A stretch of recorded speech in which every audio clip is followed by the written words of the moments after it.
Move on. I'm going to bring in Gene Munster, managing partner at Loup Ventures. Gene, look, I can ask the question: is it worth $1,000? And some people will say, yes, it is, for the cachet, the status of having the brand new iPhone 10. Flash it around the office, and it's worth it. But on purely technical grounds, is it worth $1,000?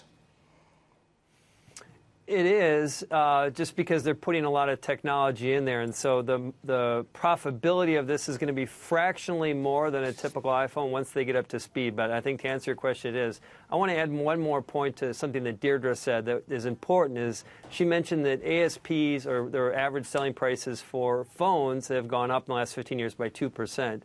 iPhones have gone up by 17%. If you back out iPhones from that, overall smartphones would actually be down. And so what you're seeing is a base that is extremely loyal and willing to pay up. That's defying the laws of pricing physics, and I think that what we're going to see when it comes to the iPhone 10 is them continuing to do that. Do you think they will sell 85 million iPhones, and that's all across the board, all kinds of iPhones? You think they'll sell 85 million in the fourth quarter of this year, right before Christmas?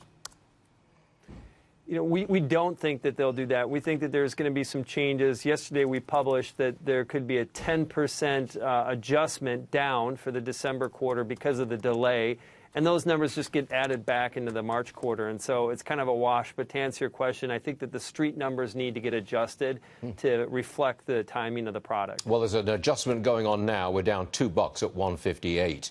Do you have a favorite new feature on the iPhone 10? I think the screen, and there's two of them. One is the screen. It just getting more in a same space is an engineering marvel.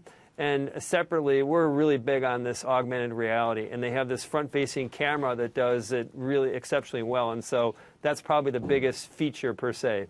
Now, augmented reality, that's where you can add your own picture video onto an existing picture video. I mean, you point the camera out there, and you can impose your own picture on it. Is that roughly right? The way I would think about it is that the phone can survey what's around you and give you information seamlessly. Will just superimpose information about what's around you. So it could potentially look at an apple and tell you how many calories are in that apple.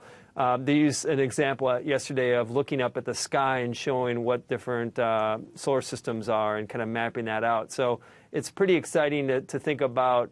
We're very early in augmented reality, but I think that there's a lot of opportunity. What's the chance that fairly soon I'll be able to walk down the street with my iPhone pointed at you, and the phone will say, "Oh, that's Gene Munster"? How far away? In the next 2 years, I would say probably not. In the next 5 years, I will say it's a 95% chance in 5 years. You have to know that person before. It won't be able to tell you the name of a total stranger. But assuming you've met that person before, that's absolutely. And the facial stuff that they were showing with Face ID is a great example of why the example you gave is going to be a reality. Okay. A lot of people that I do not know come up to me, and I'd love to know who they are. Point a phone at them. Yeah, point a phone at them. That's 5 years away. Gene, thank you very much indeed, sir. We'll see you again soon. Good stuff. Thank you.